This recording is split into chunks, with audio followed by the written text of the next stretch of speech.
What's up, y'all? My name is Ian Edwards, and welcome to the Soccer Comic Rant. If you're watching on YouTube, like and subscribe. We will appreciate that. And, leave some comments under the video. Let us see what you got to say. We'll comment and respond.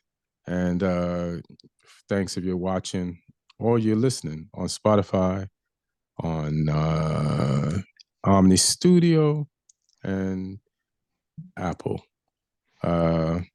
It's me. We're going to talk about Arsenal-Chelsea. But first, we're going to talk about the Carabo Cup final. We're going to talk about United's win. We're going to definitely talk about Spurs losing. We're going to have some fun with that for sure, 100%, no question. We're going to talk about Southampton. What that Southampton do? Lee's here. How you feeling, Lee? Stand-up comic, Southampton fan from England. I'm good. I've had a busy weekend, so it's managed to distract me from the pain of my football team. And there's been lots of other interesting stuff happening in the football world. So I was just trying to ignore Southampton this weekend, just trying to pretend like we don't exist. All right, cool. So we could talk about England squad also. We could talk about Champions League, and you was talking to me before about Barca. So we can dive into those things and the fantasy league. It's gonna be last fantasy league for like a few weeks or just a week because of international break. Yeah. So yeah. So I guess this is one of the greatest ways to go into the international break if you're Newcastle, because you just won your first trophy in like 70 years, and boom, it's international break. So you get to like live in this, victory. And you beat Liverpool, the team at the top of the table. It wasn't no bunch of slouches. It's the Carabo Cup, but sometimes they say you don't remember who the loser is, but in some cases you should, because like this took a lot of work on Newcastle's part, and I don't know what Liverpool was doing specifically per se. They looked like they were being coached by United coaches over the last, in the last few United's coaches. They did not look like cohesive, but this L has been coming. If you look at Liverpool's last few games, which most of them they won, and even, when they first played the first game against PSG, but they won, and then they lost midweek against them, but you could see this loss coming, man. They have not been acting right on the pitch. And one thing they're good at is taking the sting out of other teams when they play. I feel like the way they set up today, they took the sting out of themselves. Like they just, and I was wondering what Newcastle's game plan was going to be. I was like, maybe they should just sit back and counter, but they surprised me. They went straight aggressive. They were like, hey, man, we're not taking no chances. We lost here before 2 years ago. We're going at this team. We're going to lose the way we want to win this, or we're just going to win this. And they were the dominant team throughout. And I don't know if I don't think it's midweek that affected Liverpool.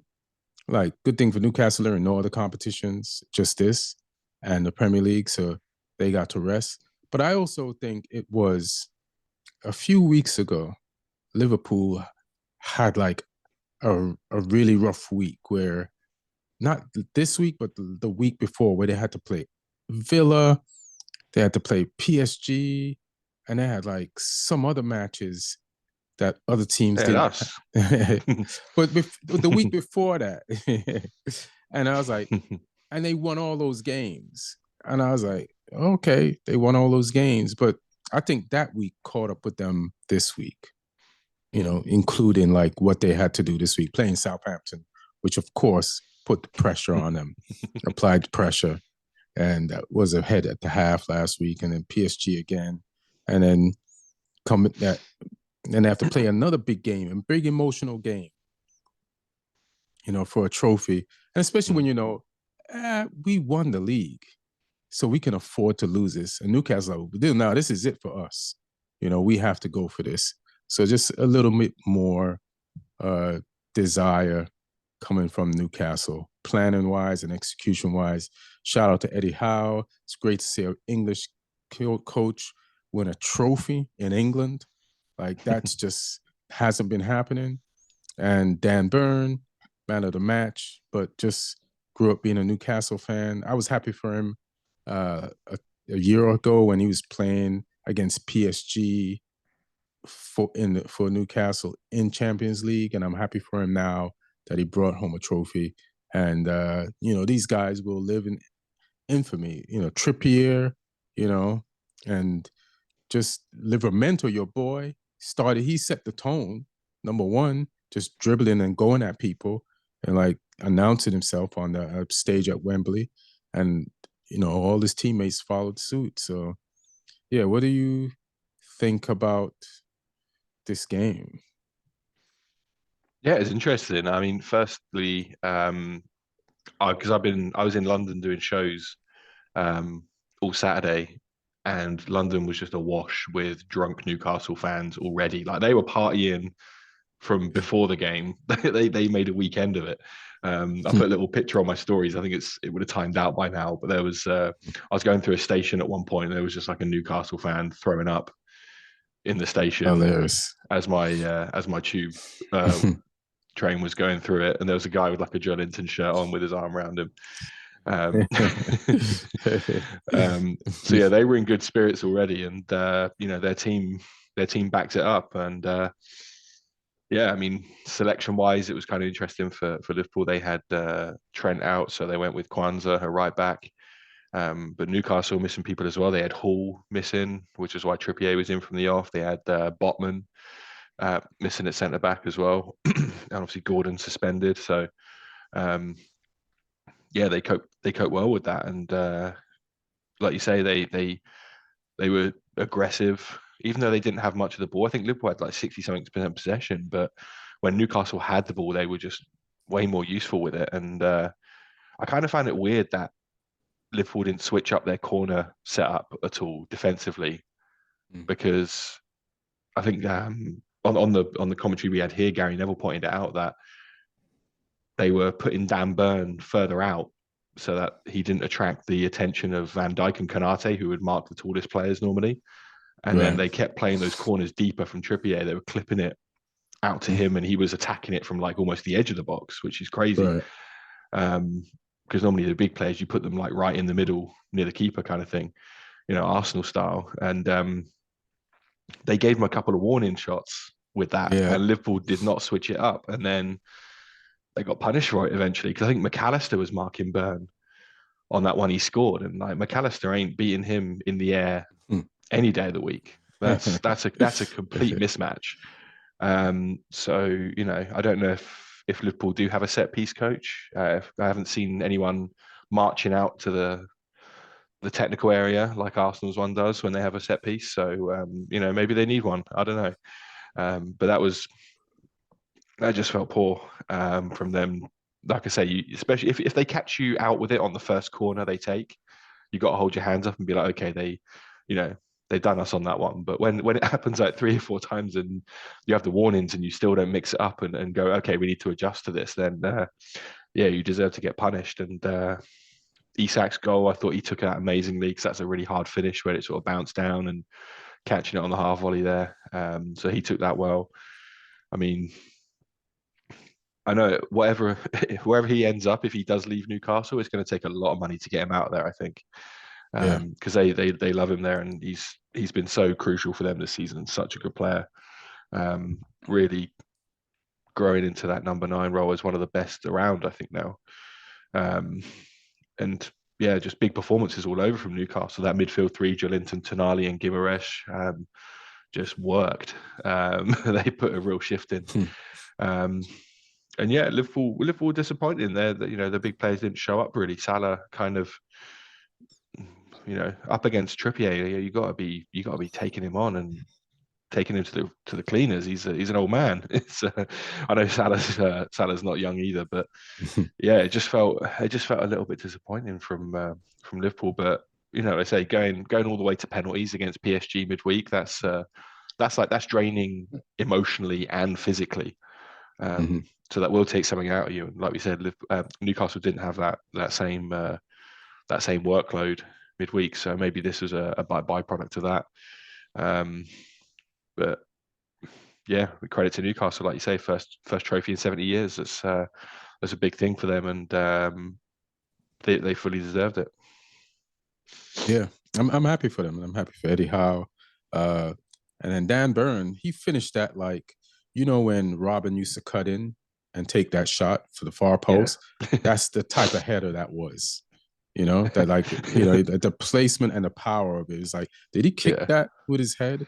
Like that's kind of crazy to get that type of power off that.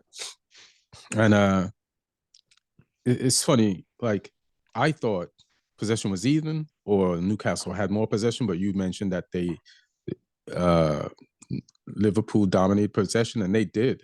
But Newcastle was so aggressive that they looked like they had equal possession to me. But they only had 34% possession, Newcastle, and Liverpool has 66. But So what you Newcastle do had with it, that 17 counts. shots. Yeah. Newcastle had 17 shots with almost like twice as less possession, and Liverpool had 7 shots with double the possession. So yeah, it's just whatever the plan was for Newcastle, that shit worked 100%. Liverpool kind of fizzling. There's an international break. They have a 12-point lead. I guess there's no games in hand for anybody. Do you think they can hang on to win this? I figure Salah did miss connecting with Trent Arnold, in this game, but they still should have won. Let me see the standings.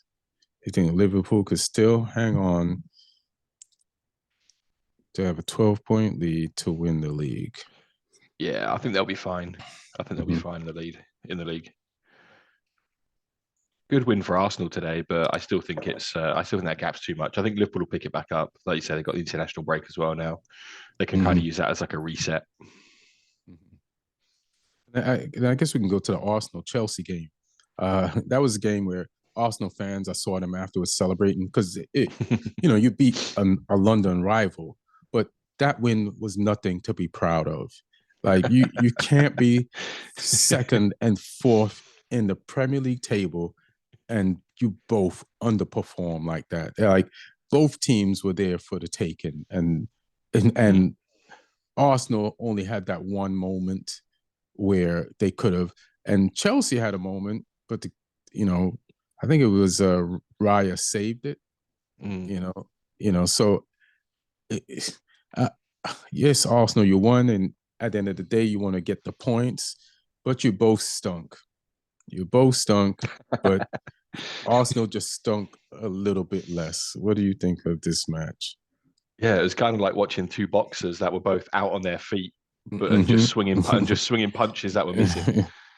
Like neither of them. It's like they're both there, ready to be knocked out, but they were both missing. And then Arsenal were the only one that actually landed a punch. Yeah. And yeah, 1-0 Arsenal from a corner is that's kind of Arsenal's season in a nutshell, really. But yeah, I mean, I thought Arsenal deserved to win it. I thought they should have had a penalty when Cucurella handballed it. That wasn't a foul either. I don't think he just made a meal of it. So yeah, I think Arsenal justified it. But yeah, I mean, Chelsea didn't do that much at the other end. They say the one that sort of almost squirmed past Raya, but he made the save. But yeah, like I wasn't impressed with the team in this either. There's going to be a really short highlights video from that game. There's not much to. Low brow, low quality, and for the third and fourth team, hey, come on, guys, you gotta second and fourth, isn't it? So what? Second and fourth. My bad. Yeah. It's pretty. And we'll just talk about Man City versus who was it? Brighton. Brighton, yeah, gave him a game. Yeah, 2-2, and it doesn't even surprise us anymore. Like City was the team where you knew they were always going to win their last 10 games. If they needed a 10-game run winning streak to win the league, they'd do it. If they needed a 15-game winning streak to win the league, they would do it. You just knew it, you know. If they've been that, undoubtable over over their peak.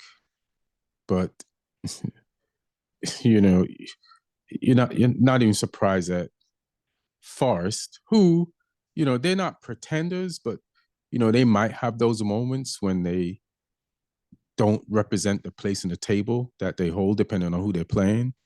But they did, and they tied with City 2-2, keeping them at arm's length.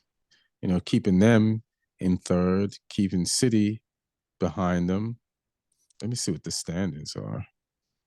Well, Chelsea's fourth, but I just want to give props to Forest for just doing their thing, and at least getting a point out of this game.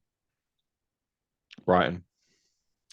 Yeah, Brighton. But what? It's funny. I keep on thinking. I'm looking at where Nottingham Forest is. Yeah, Brighton. It's crazy. Yeah. I keep on mixing Brighton and Nottingham Forest up. Yeah. Just those overperforming teams. Overperforming teams, yeah. And underperforming City. Mm. Yeah. I kind of feel like their attack was kind of functioning closer to how it should. Like, they did well. They won the penalty. Haaland put that away. Mamouche's goal was quality, but then, like, they're just not right defensively right now. Yeah, there's the things that their midfield normally does that we don't really notice during the game that makes them win games. And now their midfield isn't doing those type of things. And then it leads to goals for the other teams. There's a lot of things Man City used to do as a championship winning team that we used to take for granted. And now you can be like, oh, they're weak right there. Oh, they have an issue right there. Oh, they have issues right there. Like, that's not how they normally would do it. Like, it's almost like rewinding how the sausage is made in reverse. And you could be like, oh, okay, this is how, like, what's missing. This is where they're cheating in the quality of the sausage that they're producing. But Man City, man, and I said this kind of last week. If I would love for them to finish fifth and Man United to win the Europa League and knock them out of that place. Because people are still talking like, man, like England will still get a fifth spot in the Champions League. So we'll see. After I finished mixing Brighton and Nottingham Forest up, we covered the Forest one. That was a crazy game. Mm-hmm. What are your thoughts on the Forest game? I'm trying to just I still wild. think it's easy. Yeah, go ahead. They started kind of slow, and then all of a sudden, sort of getting into that towards the end of the first half, they scored like 3 goals in 5 minutes maybe. It was pretty nuts. They just they like rapid fire. Elanga was on a hot streak. He got a couple of them, and then they got one in the 35th, 37th, and the 41st. Yeah, madness. But they were just attacking lightning quick, and they got one off a set piece from Milenkovic, and then 2 from Elanga, and then the fourth one was on a break as well. Jota Silva scored, and Ipswich kind of got like a consolation goal. And then another consolation as well, 2 consolation goals. But Forest, they've had their little wobbles where they drop points out when they got smashed by Brighton, and they've had some other games where they've sort of wobbled a little bit. But the fact that they've been consistent enough to still be third in the table is it's massive. I'm really interested to see where they finish up, because it's 9 games left now. Like, it's not a fluke. Like, they're there after 29 games. So if they can get into the Champions League, that's going to be crazy.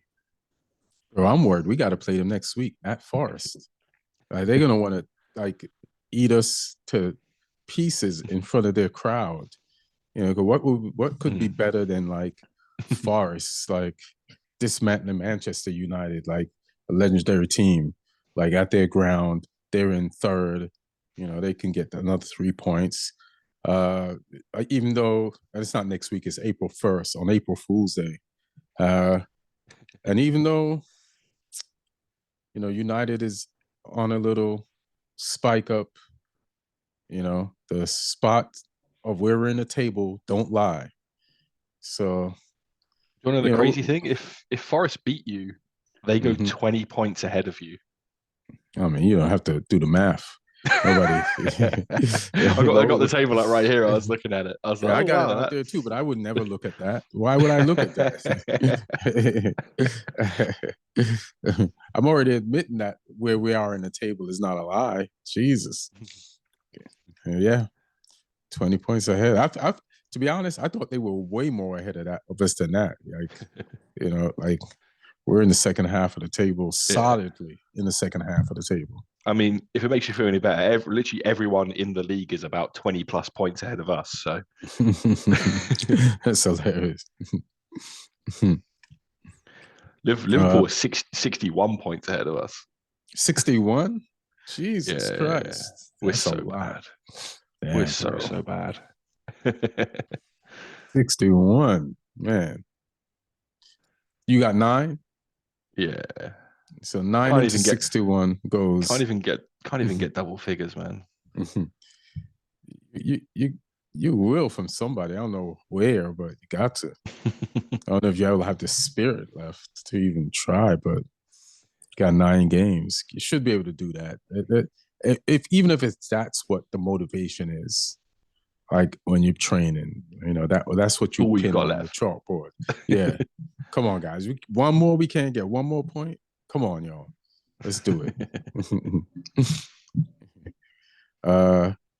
Speaking of us, let's talk about United. We played Leicester today, and you got to beat Leicester. You know what I mean? Like they're down there in the table with you guys, and even though we're not having that great of a year, we got to beat Leicester. You know, and you know it's on the road, and we did struggle with Leicester at home when they came to play us, but because of our last 3 results, things haven't been that bad. We had a tie with Arsenal. We what do we do after Arsenal? I know we did we beat somebody last week in the Prem? I think we did. And we beat Real Sociedad. Damn, I gotta go back. Let me see. Who did United beat in the Prem last week? You drew with Arsenal.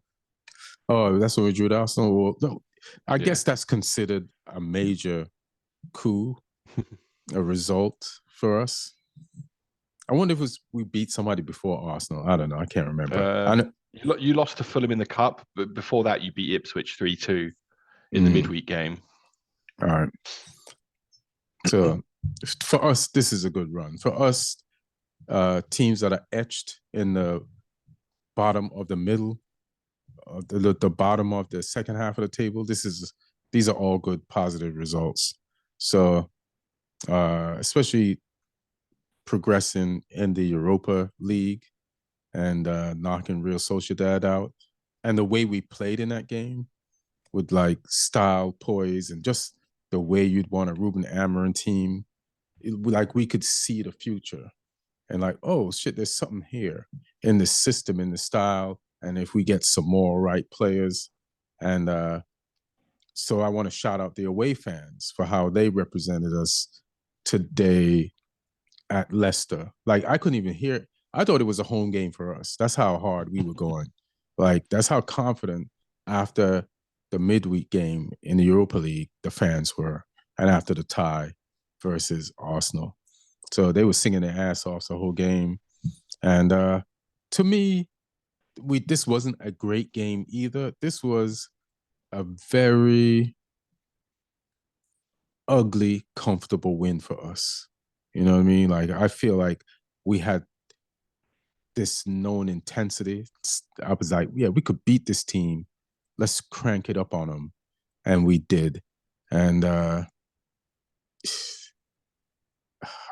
there's some players I want to praise, and some players that frustrated me, like Delo. Like I don't think Delo completed a pass today until he had the assist to Bruno, and that was at the end of the game. Bruno scored in the 90th minute, so there was 90 minutes of Delo, like just giving the ball away that we just won, you know. But I do like that we did a lot of ball winning, and we have to, like, when we win the ball, how do we transition with it and keep it instead of turning it back over to the other team. I like our lineup today: Ugarte and Fernandez, double pivot. It's going to be secure back there, and then throw Ericsson up there and see what he could do with his old legs. He didn't do much, but he didn't hurt us. But he should have been better with the ball, and most players should have been better with the ball in the first half. Shout out to Heaven again. I don't know if I got a chance to praise him last week, but I guess I won't. Let me praise him now because I won't be able to praise him for a minute because he went down with an injury, and he definitely saved the goal. Saving the goal that led to that injury because he had Leicester player off his shoulder, and he had to make sure that Leicester player did not have a tap in, and then he looked like an horrendous injury. Got stretched off. You never want that for a young 18-year-old. So hopefully you'll feel better, sending you good vibes. But just the way you did play Heaven in this game and the game midweek and against Arsenal, just keep that up.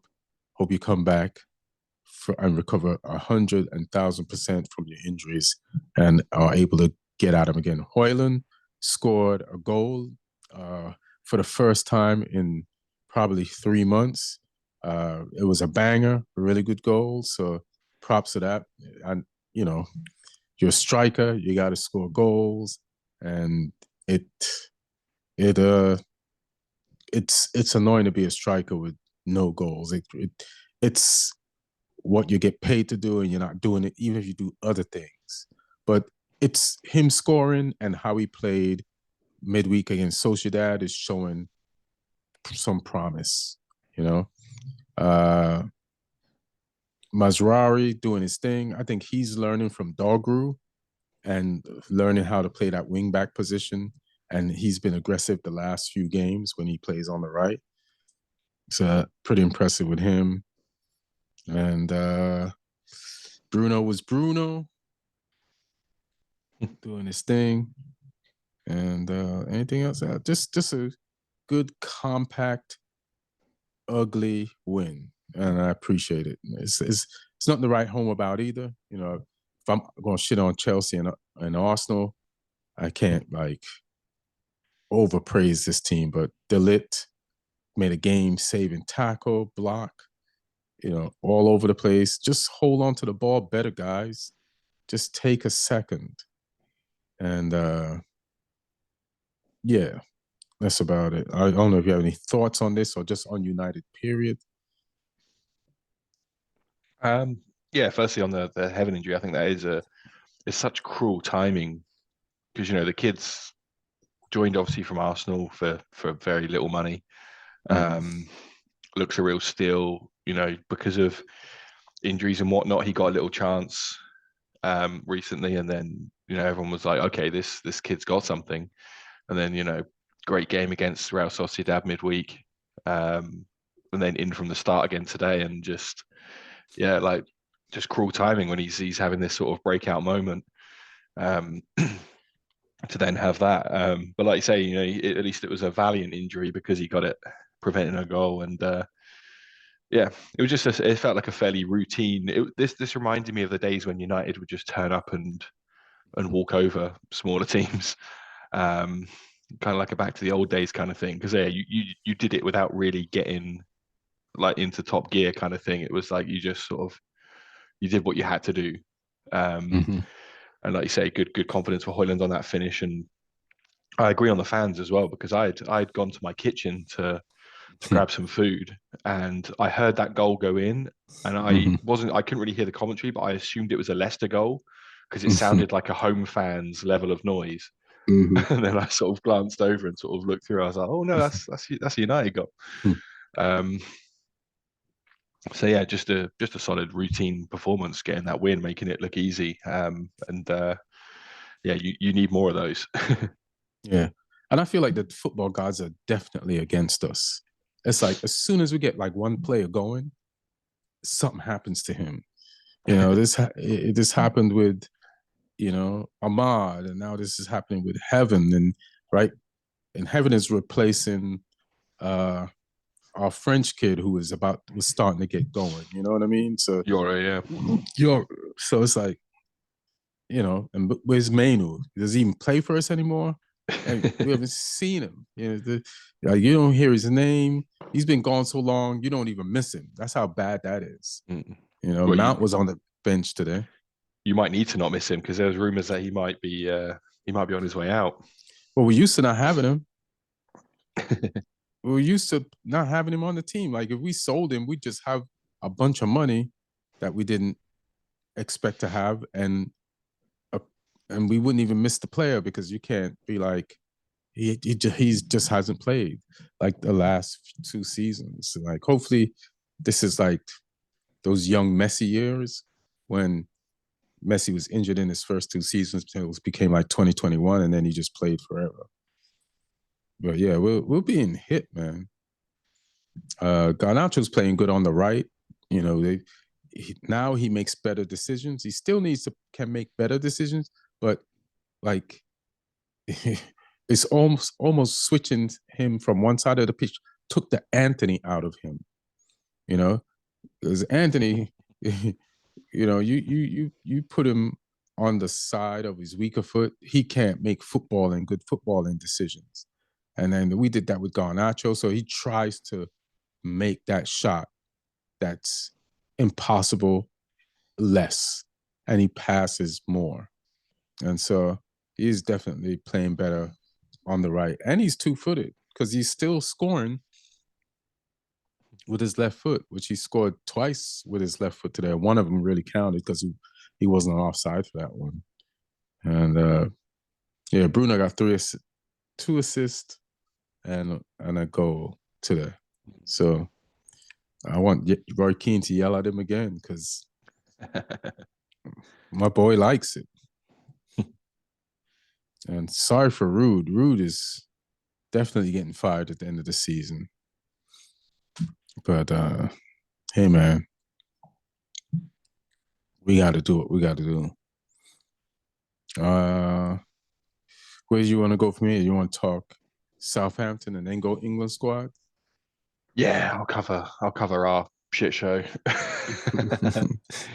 Oh, see, like the problem is like that performance at Anfield last week against Liverpool, the first half especially, like got my hopes up. I was like, oh, maybe the guys have found some fight for the remainder of the season. Maybe that will give us confidence, you know. And because since the new manager come in, he'd always been playing 3 centre backs and wing backs. And up at Anfield, he went to a back 4, and we looked better. So obviously we play Wolves at home this week, and we go back to 3 centre backs and wing backs. And we started okay. First 15 minutes, we made some chances. We didn't finish them though. We were terrible in the final third in those first 15 minutes. And then after those 15 minutes, it all just went downhill. We started just giving Wolves space, letting them do things. You know, this is a Wolves team without Cunha especially are pretty average. But they were lucky that we are nowhere even near average. We are like bottom feeders because the defending was terrible. And I could see this coming as well. Like, a little spoiler for the fantasy league. Because I played a free hit this week, which means you can change your entire team for 1 week and then it reverts back to the team you had previously. And because of players playing in the Carabao Cup final and stuff, I was like, oh, let me play that chip this week.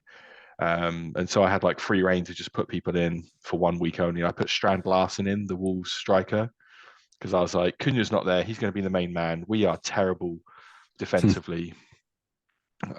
So maybe he'll have a good game. I was hoping he didn't, but in the end, I got 2 goals out of him for my fantasy team. So, you know, maybe I wasn't that optimistic after the Liverpool game.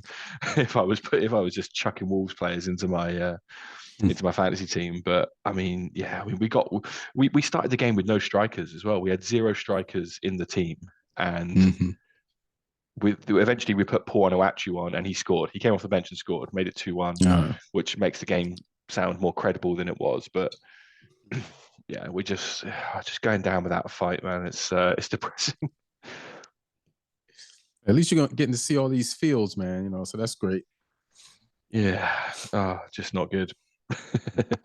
Damn, sorry, fam. Let me see who we got next. We got Crystal Palace next. So Mateta. So get Mateta in your fantasy teams. That's my main bit of advice for next week. Yeah, get Mateta and that corner post flag in your fantasy team. Because how many can you bet on how many corner post flags is Mateta going to break per game? Is there an over and under on that? I don't think there is, but the game's at our stadium, so I'm hoping we got some in reserve that we can just pull out. Hilarious. Trying to think. You want to talk England squad? Yeah, let me moan about England. Okay, moan about Southampton. I want to moan about England. It's kind of like a mixed feelings kind of thing. So I liked some of the squad, and some of it I was just like, what are you doing? This doesn't make sense. But I mean, there is one thing that you can guarantee is that anytime any England squad gets released, people will be unhappy about some of it. Like it won't be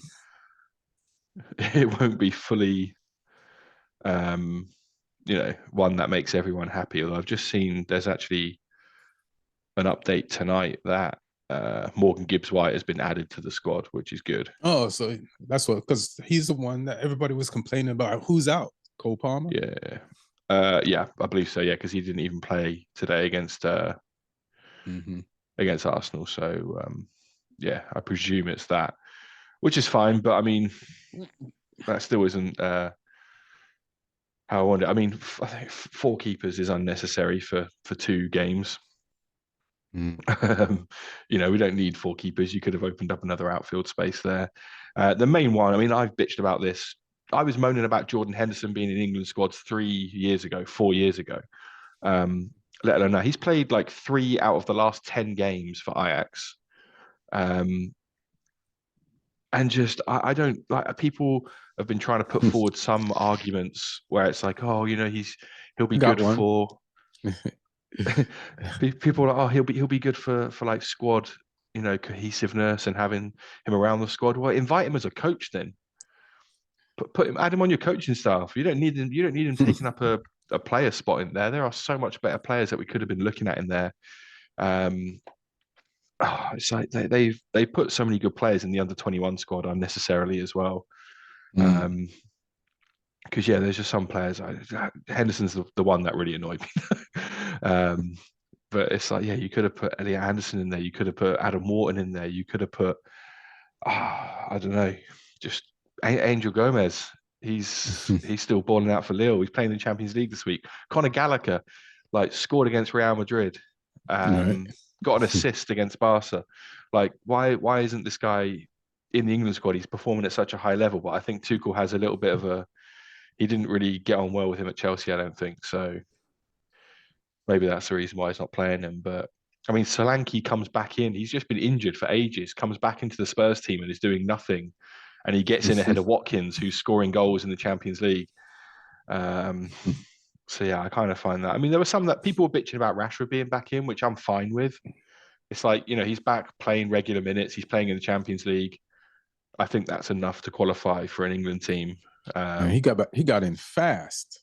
Like, that's one of the fastest. What do you play? 6 games as a substitute for Villa, and then bam. I mean, but in those 6 games, he's done more than Grealish has done all season for Man City. So if you look at the sort of players he was going up against, trying to get in that team, and obviously Saka's out injured. Mhm. It's like, okay, I kind of get why he's in there. Mhm. But yeah, I mean, although if you're picking on form, Foden shouldn't be in there either right now because he's also Yeah. doing nothing for City. Um, but yeah, I mean, there's enough. I like the inclusion of some players like Lewis Skelly's earned it. I think with some of his performances for Arsenal, Burns in there.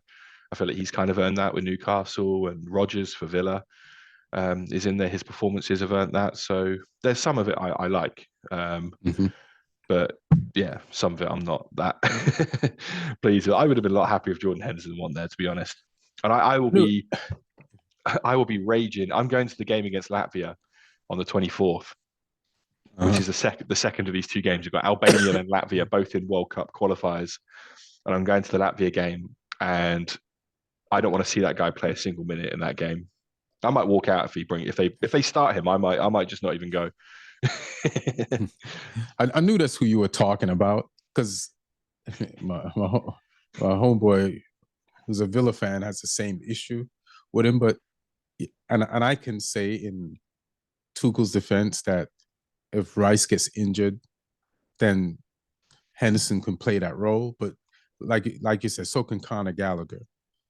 So I, but you do want somebody with experience. And they were saying that Tuchel's there to win now. So it's not like he's going to set up this team that's going to grow into this team that's going to win the title. He has an 18-month contract, and he needs to pick the players he feels that can help him win now. So I don't Henderson know. ain't helping. Henderson ain't helping anyone win now. When that next tournament arrives, when Tuchel's taking us into that World Cup, the World Cup in the USA, if we get there, Henderson's going to be 36, and he ain't a Ronaldo type player or someone. He's not one of these guys that will go until then. Like he's been in decline. He went out to Saudi for a reason. Although I know Ronaldo's in Saudi as well, but he's kept himself in amazing shape and he's in decline. He's out there stat padding, but yeah, I mean, I just feel like, and also it's like I know he's looking at one tournament only, but it's like you've got to let other people get experience. You can't have Yeah. this person just being a roadblock for other players getting experience. So Rice is the number one choice there. Rice has got experience.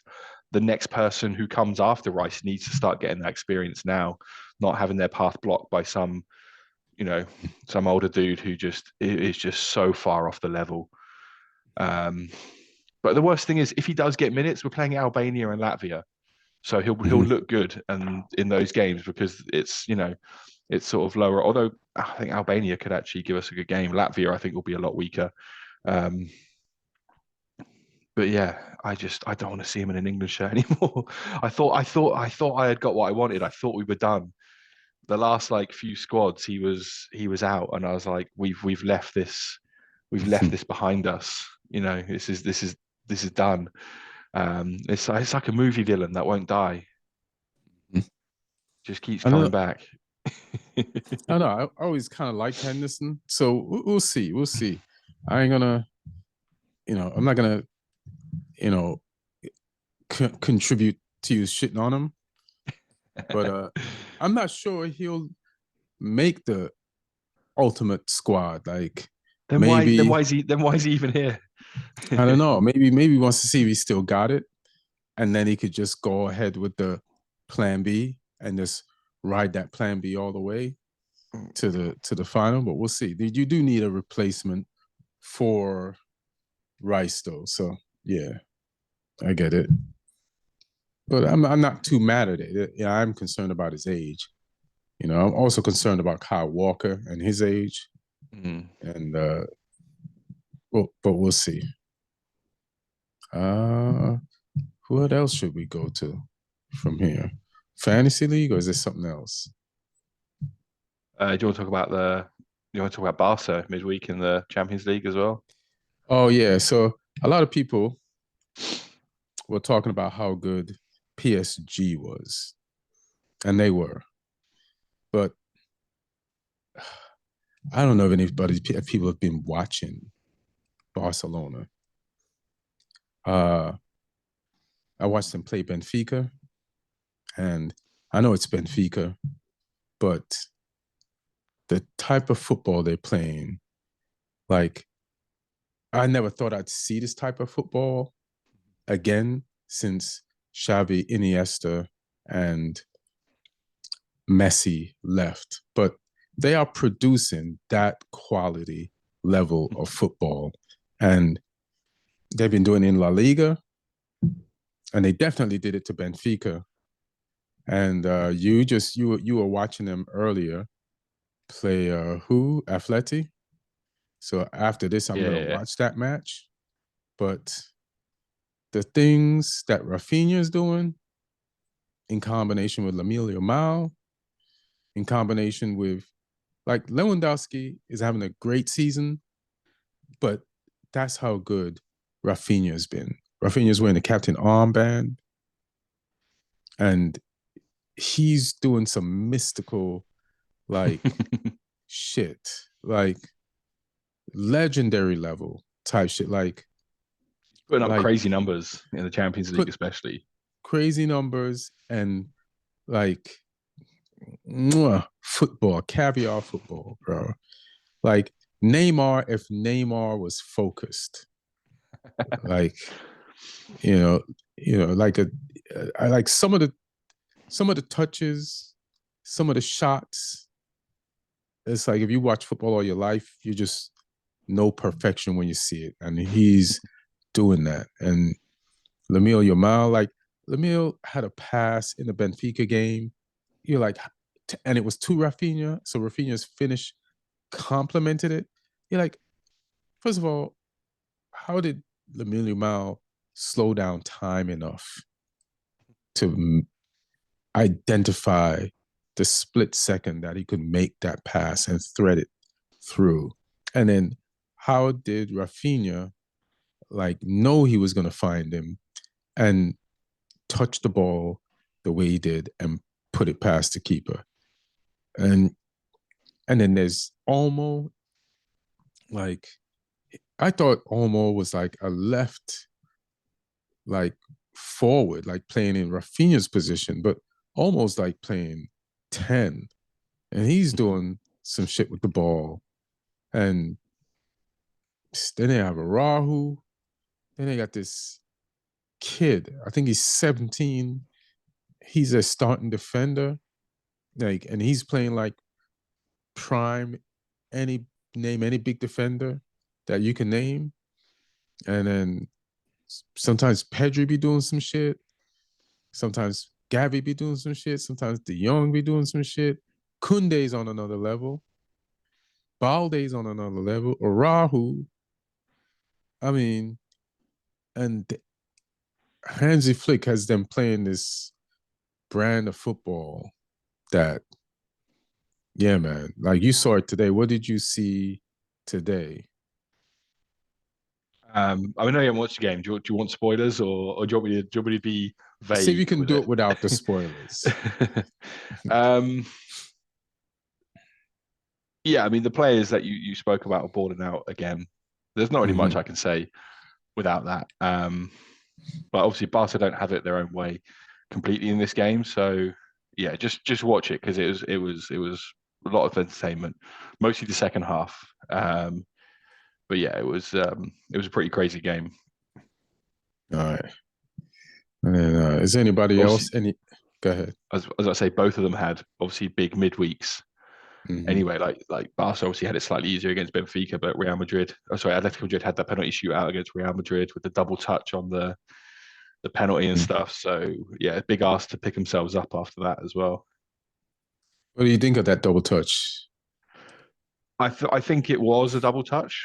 Mm-hmm. Um, they've slowed it down and gone like right in, and apparently there's like a motion sensor in the board as well that they could tell it from. So it is a double touch because the standing foot has been sliding, and he kicks it off of it, um, kind of thing. So it is a double touch, but I think the rule is harsh because it's not an intentional attempt to cheat; it's a mishap kind of thing. And I think then the player should get a chance to retake the penalty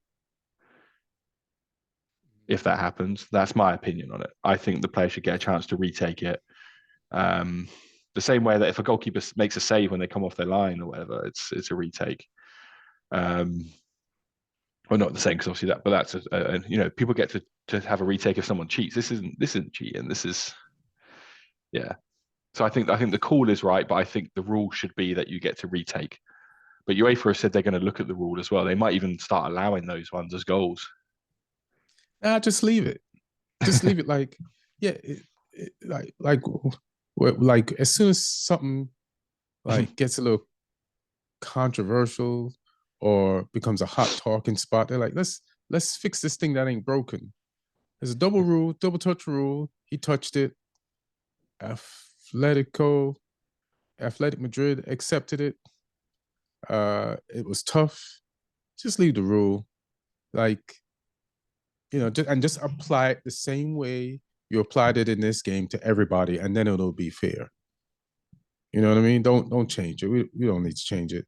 He slipped, he double touched it, and it disqualifies it, even though it went in. And and to be honest, I was rooting for Real Madrid, so I don't know if this is how I really feel. I just know that it worked out for the team that I was rooting for. So we'll see. We'll see how I feel. If this is how I really feel when my team is in this situation. Yeah, it's such a rare occurrence anyway, though. Like, I don't think it's going to be something that crops up a lot. Yeah, just leave it, man. It double touched doesn't count. Whether it's the player's fault or not, just leave it. Is Fantasy League left next? Is that it? Yeah, let's get into it. I had a fairly good week considering. Like, it was a bad week overall because like hardly any teams kept clean sheets, and no one really scored big. Like, no one got into the hundreds this week. I think I might have got like one of the higher scores, not the highest. I think the highest was, shout out to Peter Dunleavy. His team got 93 points. He didn't even play the 3-hit, but he captained Bruno Fernandes, so he saw that one come in against Leicester, and he had Elanga in there, he had Milenkovic in there, he had Marmoush as well, so he did well. He did well with his picks. So shout out to him.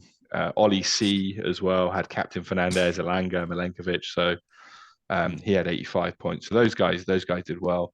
Martin had a stinker, which we love to see. Martin got 28 points this week. Damn. Which is Ange would have pretty fired bad. him. Yeah. I got 59 points. So I'm like, I gained a decent amount on Martin this week. I gained 31 points on Martin this week. So good. I'm coming for you, Martin. We're one place. The one place separates us as well in the table now. Martin's 17th. I'm 18th. I'm coming for him. Oh yeah. But I picked the wrong Forest players because like some people put Milenkovic in. I put Ola Aina in, and he didn't get a clean sheet, so he got 1 point. And like Milenkovic went and scored a goal, which annoying. But I put Bruno Fernandes in. I had Haaland who got a goal. I had Strand Larsen who got 2 goals against Southampton. So I got an okay amount of points. I had Jared Bowen as well, got an assist. So yeah, I did okay. But Ahmad Zekri is still number 1. He's still top of the league, but he only got 35 points. So it's a slim week for some people. It's it wasn't the most predictable of weeks or the most high scoring of weeks, but that's where we are right now. All right, dope. Trying to think if there's anything else. I'm also sleepy as hell, and I have to fly to Austin tomorrow. Back to Austin? Yeah, to do the Kill Tony. Nice. Yeah, I kind of had the flu this week, so I tried to just stay in the whole week to just try to get better. The only place I went was to the sauna at the gym all week. So yeah, no shows, nothing. So I got an early morning ass flight. Spoke about Barca. Yeah, I think we did cover it. We didn't get to kick Spurs in the nuts a little bit, and just this the Spurs record is just so bad, and the losses, and just racking up the losses, and United ain't doing much better. We might have just went ahead of them in the table, which says nothing. You're 3 points ahead of them. But Ange, these results are hideous. Like, on the real, bro. You can't. Ange is definitely gone. I know he had some injuries, but he could have won at least 5 more games or got some points from like 5 more games. And that would have put him, 5 points, what they got. They would still be struggling. But I don't know. I just think Ange is not handling this right. Yeah. They've lost 15 games, which is pretty atrocious. Like, you've only lost 12 in comparison. So yeah, Spurs lost 15, which is it's pretty horrific. Like, like pretty much all the teams that have lost double figures are sort of down near the bottom. Like, Ipswich have lost 18, and they're in the bottom 3. So, right. I mean, I say this as a Southampton fan, and we've lost 24. So, yeah, we are not good. I mean, and I like these. I feel like whoever gets Spurs, if Spurs picks the right coach next season, and Martin might have said this, then they'll be super dangerous, because with Bergvall and Jed Spence and the other kid, and after everybody else stays like fresh, and they got a team that's plays with intensity, before they get over the coach. I think they're just over it now. Like, they could do something. I guess they'll keep Ange for as long as they stay in the Europa League, but yeah. I don't think it matters who they bring in as a manager, because I think Spurs overrides, like, the culture of failure there, just overrides whoever the manager is. They've brought in successful managers. They tried Mourinho, they tried Conte, and they ruined those guys. So yeah, just bring it. Let's watch them get Iraola from Bournemouth and ruin him or someone. Just who knows? Maybe they need to do the reverse. Hire someone who's a loser, and maybe they already did that. They already did that. Who was that? I don't know. Whoever goes there becomes one. No matter what you want. If they hire someone that's already a loser, maybe it'd be like a double negative, and it'll cancel each other out. I don't know. Yeah, I don't know. I do feel their team, personnel-wise, I stand on it. It's in a good position, but results are yuck. So yeah. So I guess that's about it. You got anything you want to plug? No, just following on the socials, Lee Hudson Comedy on Instagram, posting up about shows and stuff. And obviously, I got like the little football videos. I'll probably do one for the England game on Monday next week.